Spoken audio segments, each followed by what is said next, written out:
If someone has a behavior that pollutes my pond, why they have it is irrelevant. It doesn't change the depollution work you have to do.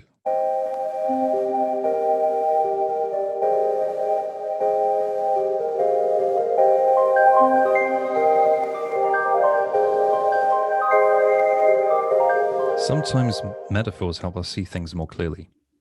And there's one I use with my clients they find really helpful that I'd like to share with you. This metaphor is the following. It's saying that your life is like a pond. So in the pond, you've got water, you've got little fish, you've got frogs, you've got some fireflies, you've got plants, water lilies, basically a whole ecosystem. And you are the guardian of this ecosystem. It's your responsibility to make sure it is well, to make sure the fish are healthy, happy, well fed, to make sure the frogs are happy, to make sure the water lilies are happy, and the fireflies, and the rest of the ecosystem. For this, of course, you have to make sure that your water is clean, it's healthy. If you have polluted water, that means that your ecosystem is getting polluted, and that's going to affect all of the components of the ecosystem, be it the fish, the frogs, the plants, the fireflies. So your responsibility is to manage your ecosystem, to make sure it's doing well, to avoid pollution. Now, how do you do this? Well, you have been taught some behaviors that are supposed to help. You've been taught this by your parents, by school, by friends, by partners, and largely by experience. You see what works and you see what doesn't work. And then you decide. And if you have a behavior that is polluting your ecosystem, you can blame whoever taught you that behavior, but you're the one engaging in it. You're the one continuing to engage in it. So if you were taught that it's okay to use your pond as a toilet, you can do that. But what do your fish think about that? What do your frogs think about that? What impact does that have on the water lilies? Probably not a very good one. So you can pollute your pond. You can clean your pond. But even if you try to clean the fluids, the pollution, the excrement out, you've still polluted it. And that is going to be having some impact on all of the components of the ecosystem. Sometimes you allow other people to come and pollute your ecosystem and use your pond as a toilet. Why do you do that? A variety of reasons. Maybe you think that your pond is just a toilet and you use it that way yourself. Maybe you're afraid of telling someone that you don't agree. Maybe you're afraid of their reaction. Maybe you believe that you should put up with people using your pond as a toilet. I mean, after all, if you use your own pond as a toilet, why would you tell someone else not to? Why should they be following higher standards than you have for yourself? There's no particularly good reason. Now, managing our pond, we can ask people to come and tell us what to do. And of course, they can come and tell us what they think is right. But if they tell us to use our pond as a toilet and we do it, that's our responsibility. No one is forcing us to listen to them. If we choose to, that's fine. We see what happens. At the end of the day, we can blame someone else for killing our fish or for the behavior that killed the fish. The fish are dead. And it's our responsibility. If we want the fish to stay alive, it's our responsibility to keep the fish alive. Now, there are a few tricky behaviors, a few tricky situations. One of them is if someone says, I need your help managing my pond because my pond is polluted. I need you over here because everything's going to die if you don't come and save it. So there are a few options. One of the options is to say, okay, I will come. I will jump into your pond. I will fish out the excrement. I will do everything I can to try to save your pond. But this has a few problems, a few downsides. One of the downsides is simply that no one else is taking care of our pond for us. That's a bit of a problem. Because what's going to happen to our pond if we spend too much time away from it? It's going to die. The fish will be unfed. There might be more pollution going on. Now, it could also be that we are knee-deep in someone else's pond, And we turn around and look at them, and not only are they not helping us, but they are using their own pond as a toilet. They're continuing the pollution. So what do? Do we continue to fish it out? The more time we spend managing other people's ponds, the less time we manage our own.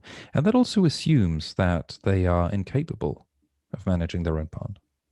Maybe we can explain to them that using their pond as a toilet is polluting the pond. We're assuming they don't know. We're assuming they care. We're assuming they're ignorant. They might be. So we can explain and we can observe. And if they continue polluting their pond, maybe the right thing to do is to assume that their goal is to pollute the pond. Why would they want to do this? Well, there are many, many reasons. First of all, it's easier to use your pond as a toilet. Then if you complain about it, you have other people who run up and might be jumping into your pond, clean it out for you. So you get attention, you get help, and you might also be getting the enjoyment of seeing people trying to fish out your excrement from your own pond. Because some people enjoy seeing other people do that. So, if this is the case, it might be a good idea to just accept people's choices. You want to use your pond as an excrement? Okay. Like I said in another video, are you surprised that your fish are dying? If you are, what can you do about it? If you're not surprised, then I'll assume that that's your goal. We can explain to you, but let's not assume that people are stupid or ignorant or they don't see correlation or that their stated goal is their real goal. It's easy to say it is the stated goal, but then if people behave in a way where they're using their pond as a toilet, then maybe their main goal isn't to keep a healthy pond. So we can walk away from these people, go back to our pond. And sometimes these people come and they visit our pond and they start using our pond as a toilet. So what do? If they want to do it and we say no, they might get upset. Are we willing to face someone who's being upset? Maybe. Maybe not. Maybe we don't want to hurt their feelings. Maybe we think it's okay. If they just do it a bit, then I'll just fish it out. It's not too bad. And maybe it isn't too bad. Maybe it's okay. Maybe the fish and the frogs and the water lilies don't mind that much. Maybe. But maybe they do. Maybe any form of external pollution is a problem. Maybe it's up to us to know how much we tolerate.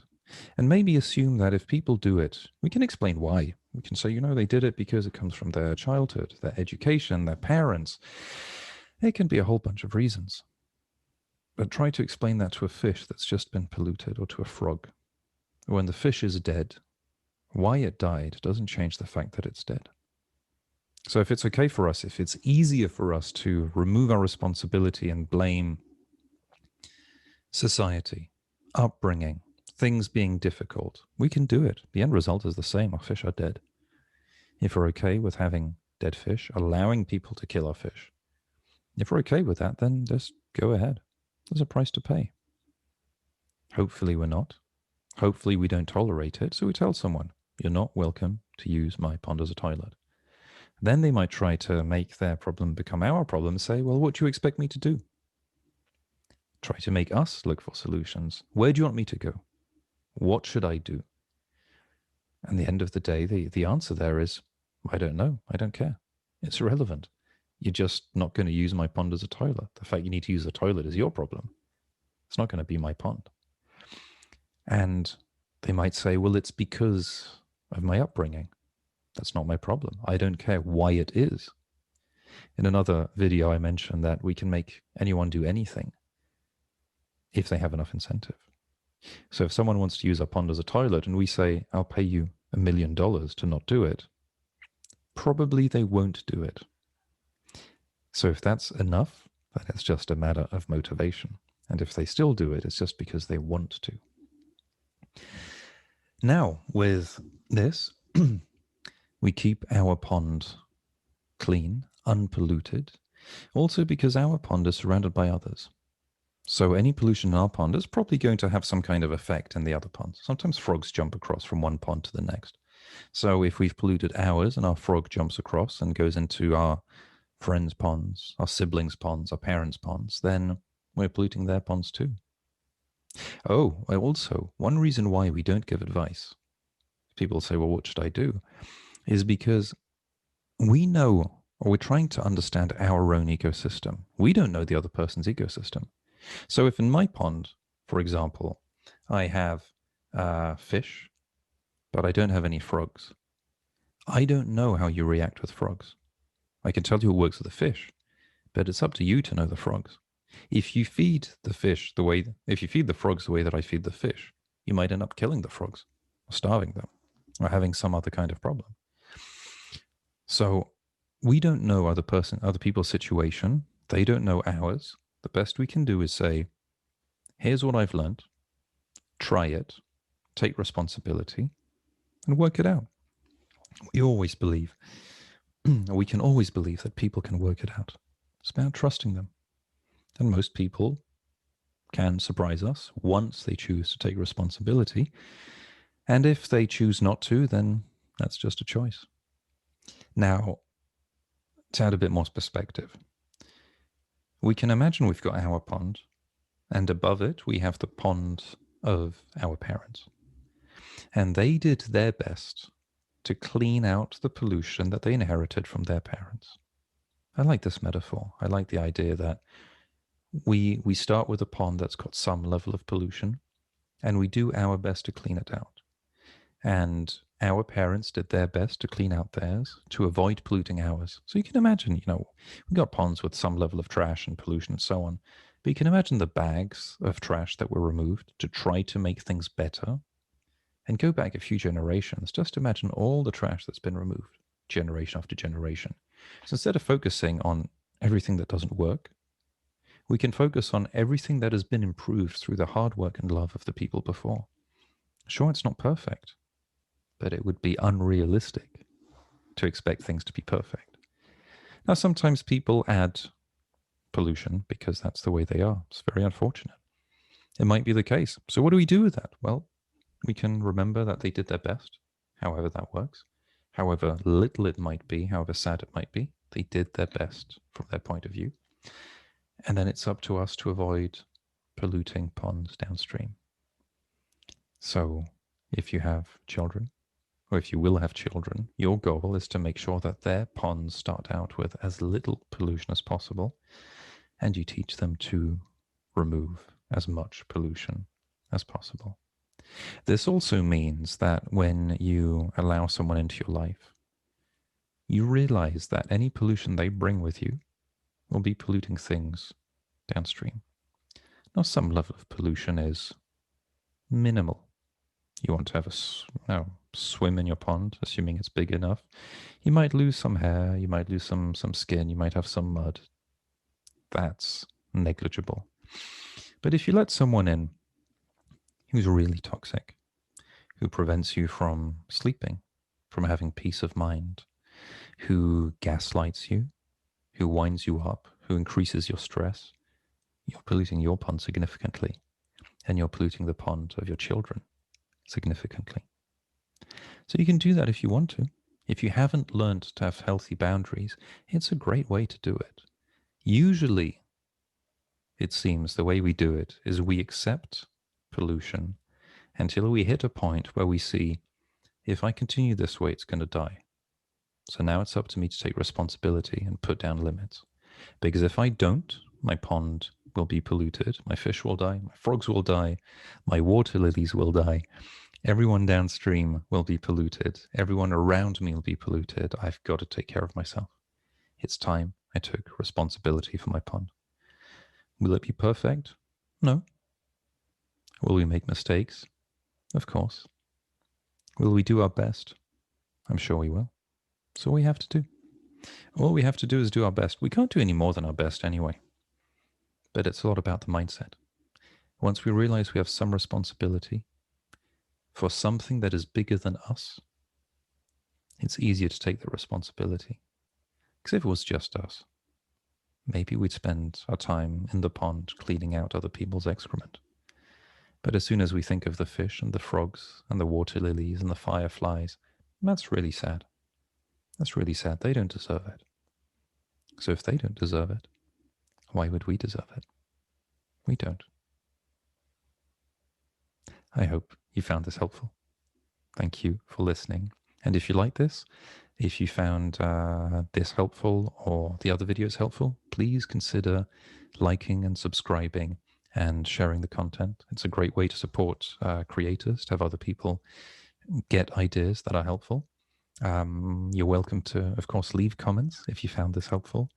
And if you didn't find it helpful, you're also welcome to leave comments and say what you didn't like. You might disagree with the image, it might resonate, it might not resonate. With small channels like this one, any kind of engagement is precious, is helpful, and I know it helps also with the YouTube algorithm to help more people see it. So thank you very much for watching.